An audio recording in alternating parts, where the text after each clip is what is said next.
gusto mo na kay Gala. Okay na. Ikaw sa sitay.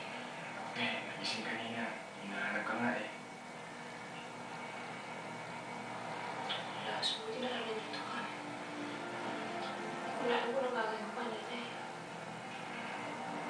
Hindi nga pala naisipan mo kung sumunod. Bakit naman bigla ka sumama? Ayaw mo? Siyempre, asawa mo ko. Tsaka mamaya, baka matagal kayo nagtatrako doon. Ako na mamamatay sa kakaisip sa'yo.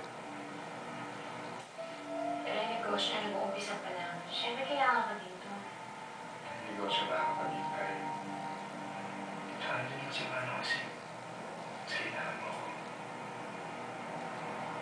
Thank you.